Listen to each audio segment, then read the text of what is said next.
శుభకార్యాలకు పూజార్ల కోసం వెతుకుతున్నారా? పూజారీస్.com లో అతి తక్కువ ధరలకే పూజార్లను ముందే బుక్ చేసుకోండి. వెంటనే కాల్ చేయండి. నమస్తే అండి గురువుగారు. నమస్కారం. గురువుగారు, చాలా మందికి మంచి ఉద్యోగం చేయాలని ఆశ ఉంటుంది. బాగా చదువుకుంటారు. అంటే సర్టిఫికెట్స్ ఉంటాయి. వాళ్ళకి మంచి ఉద్యోగం సంపాదించుకోగలిగే సర్టిఫికెట్స్ అన్నీ ఉంటాయి. కానీ సరైన ఉద్యోగం రాదు. ఏదో చేసాంలే, చిన్న చితక ఉద్యోగం చెప్తారు చూడండి. చదువుకున్నది ఒకటి, చేసే ఉద్యోగం ఒకటి అని సాటిస్ఫైడ్ ఉండదు.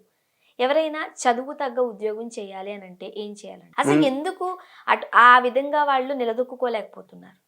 వాళ్ళు ఏదో సాధించాలి అన్న దాంతోటి ఇది చెయ్యాలి, అది చెయ్యాలని బాగా చదవడం అయితే చదువుతారు. చదివిన తర్వాత వాళ్ళ చదువుకి సరైన ఉద్యోగం రాకపోవడానికి చాలా కారణాలుంటాయి. అంటే ఇంట్లో కుటుంబ పరిస్థితులు కావచ్చు, లేకపోతే వాళ్ళు ఆ ఉద్యోగం చెయ్యడానికి వాళ్ళకి సరైన అవకాశాలు రాకపోవడం, వచ్చినా కూడా దాంట్లో సరిగ్గా ఉండలేకపోవడం, దానికి కూడా కొంత ఏంటంటే గ్రహస్థితి ప్రభావం కూడా ఉంటుందన్నమాట. బాగా చదువుకున్న వాళ్ళు ఖాళీగా ఉంటారు. ఏమీ చదువుకోనివాడు ఏదో పెద్ద పదవిలో ఉండడమో, లేకపోతే పెద్ద గొప్ప స్థాయిలోకి వెళ్ళిపోవడమో, లేకపోతే ఏదో బాగా ధనం సంపాదిస్తూ ఉంటారు. అదేంటంటే దానికి గ్రహాల ప్రభావం కూడా చాలా ఉంటుందన్నమాట.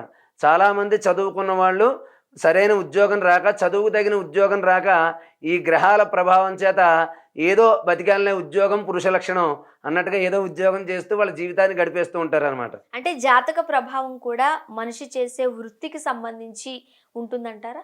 ఉంటుందమ్మా. ఎందుకంటే మనం పుట్టిన నక్షత్రం, లగ్నం, రాశి ఇవన్నీ కూడా మన జాతకాన్ని అనుసరించే మన ఉద్యోగాలు అవి వస్తాయి.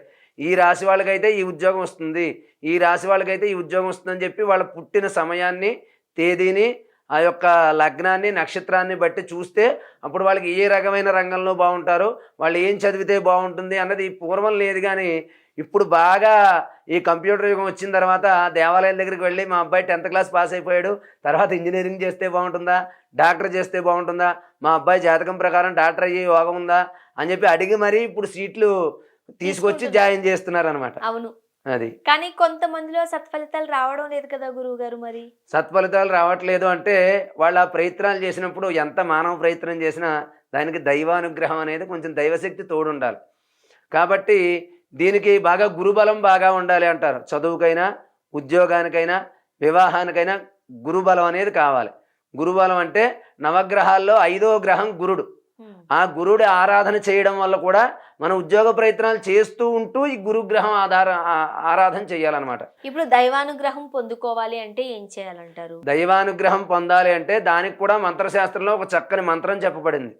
ఆ మంత్రాన్ని కనుక ప్రతి నిత్యం ఉదయం సాయంత్రం ఈ ఉద్యోగం ఎవరైతే కావాలనుకుంటున్నారో వాళ్ళు ఉన్నటువంటి దేవుడి మందిరంలో కుదరకపోతే ఉదయాన్నే సాయంత్రాన్ని ఏదైనా దేవాలయానికి వెళ్ళి అక్కడ కూర్చుని ప్రతిరోజు ఉదయం సాయంత్రం 2 పూటల 41 రోజులు దీక్షగా 108 సార్లు ఓం ధరణీధరాయ నమః, ఓం ధరణీధరాయ నమః ఈ యొక్క మంత్రాన్ని కనుక 41 రోజులు 108 సార్లు దీక్షగా చదివినట్లయితే మంచి ఉద్యోగం వచ్చే అవకాశాలు ఉన్నాయి. సమయం ఏమైనా కేటాయించాలా దానికి? అంటే ఈ టైంలో ఈ మంత్రాన్ని జపిస్తే సత్ఫలితాలు వస్తాయి అని మీరు చెప్పిన దానికైతే దీన్ని ఉదయం సాయంత్రం అన్నాం కదమ్మా, అది ఉదయం పూట 6 నుంచి 8 లోపు.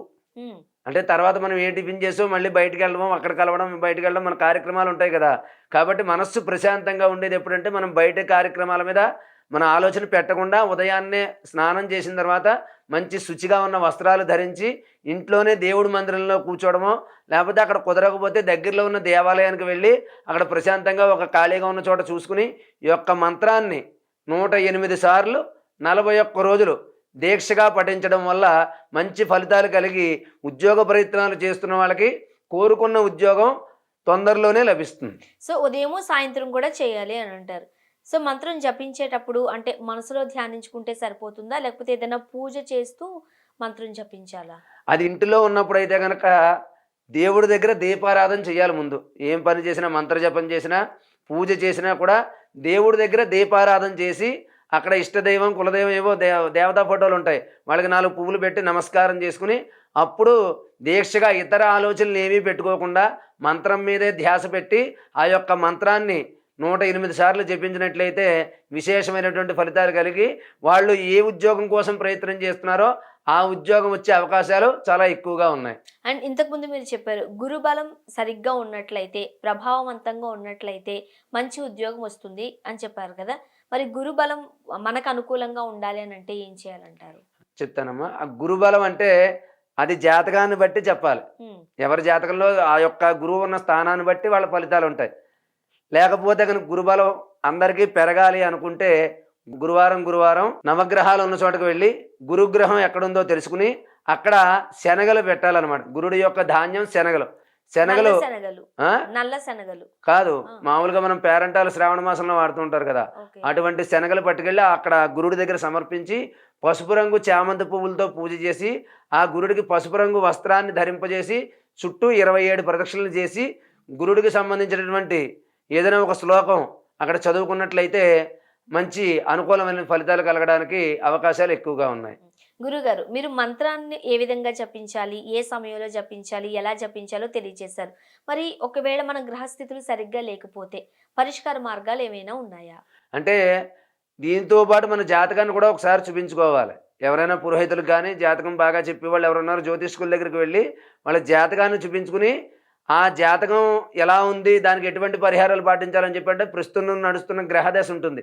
ఆ దశను అనుకూలిస్తూ కొన్ని పూజలు చేయించుకుంటూ ఈ యొక్క మంత్రాన్ని కూడా జపించాలన్నమాట. అంటే ఈ మంత్రం ఏంటంటే మనం చేస్తున్న ప్రయత్నానికి కొంచెం తోడు అంతే. అంటే మనం దగ్గర దాకా వచ్చి చాలామందికి ఉద్యోగాలు చేజారిపోతూ ఉంటాయి. ఒక్కొక్క మార్కులో గవర్నమెంట్ ఉద్యోగాలు పోతూ ఉంటాయి. అయిపోయిందని అనుకుంటాము, త్రుటిలో ఆ తప్పిపోతుంది. త్రుటిలో తప్పిపోతుంది. అలా తప్పిపోకుండా ఉండాలి అంటే అలా ప్రయత్నాలు చేస్తున్న వాళ్ళకి ఈ యొక్క మంత్రం చాలా బలంగా ఉంటుంది. ఈ మంత్ర పఠనం వల్ల, ఈ మంత్రాన్ని జపించడం వల్ల అలా చివరి దాకా వచ్చిన అవకాశాలు కూడా చేతికి అంది మంచి అవకాశాలు వచ్చి కోరుకున్న ఉద్యోగం, మంచి ఉద్యోగం లభిస్తుంది. ముఖ్యంగా దీనికి సమయ పాలన చాలా ఇంపార్టెంట్ అని చెబుతూ ఉంటారు. అంటే ఏ టైంలో పడితే ఆ టైంలో చేయొద్దు అని. మరి మీరు చెప్పే మంత్రానికి కావచ్చు, పరిష్కార మార్గాలకు సంబంధించి కావచ్చు, ఎలా చేయాలంటారు? దేవాలయానికి వెళ్ళినప్పుడు చదువుకోవచ్చు. ముఖ్యంగా ఈ ఉదయం సాయంత్రం ఇంటిలో ఉండే చదువుకోవడం మంచిది. అంటే ఇది చదువుకుని ఉద్యోగం ప్రయత్నానికి వెళ్తారు, సాయంత్రం వచ్చేసరికి ఆలస్యం అవుతుంది అనుకోండి, మళ్ళీ మర్నాడు పొద్దున్న చేయొచ్చు. అనుకూలంగా ఉన్నవారు అంటే ప్రయత్నాలు చేస్తూ ఉంటారు, పరీక్షలకు చదువుతూ ఉంటారు, ఆ పరీక్ష పాస్ అయితే ఉద్యోగం వస్తుందని చూస్తూ ఉంటారు. అలాంటి వాళ్ళు ఇంటి దగ్గర ఉదయం సాయంత్రం ఉంటారు కాబట్టి 2 పూటల ఆ దేవుడు మందిరం దగ్గర కూర్చుని ఈ మంత్రాన్ని జపిస్తే మంచి ఫలితాలు మనకు అనుకూలంగా వస్తాయి. ముఖ్యంగా ఈ మంత్రానికి దగ్గరకు వచ్చేసరికి అమ్మాయిలు ఒకలా జపించాలి, అబ్బాయిలు ఒకలా జపించాలి, ఇలాంటివి ఏమైనా ఉంటాయా? ముఖ్యంగా అమ్మాయిలు కొన్ని సందర్భాల్లో దేవుడి దగ్గరికి వెళ్ళలేరు. మరి అలాంటి టైంలో ఏం చేయాలి? అంటే మగవాళ్ళకి మాత్రం 41 రోజులు దీక్షగా చేసుకుంటే మంచిది. ఆడవాళ్ళు ఆ 4 రోజులు అంటే 4 రోజుల తర్వాత 5వ రోజు నుంచి మళ్ళీ దీన్ని మళ్ళీ మొదటి నుంచి కౌంట్ అవుతుందా? అక్కర్లేదమ్మా. 21 రోజు చేస్తారు. ఈ లోపల ఆటంకం కలిగినా మళ్ళీ తర్వాత ఇంకో 21 రోజు చేసుకోవచ్చు. దానికి ఎటువంటి ఇబ్బంది లేదు. ఓకే. అది. గురువుగారు, మంచి ఉద్యోగం సంపాదించాలన్నా ఇంతకుముందు మీరు చెప్పినట్లు త్రుటిలో ఉద్యోగ అవకాశాలు తప్పిపోకుండా వాళ్ళు ఏదైతే ఒక గోల్ అనుకున్నారో దాన్ని సాధించాలన్నా ఎటువంటి మంత్రాన్ని జపించాలి, అలానే పరిష్కార మార్గాలు తెలియజేశారు. ధన్యవాదాలు.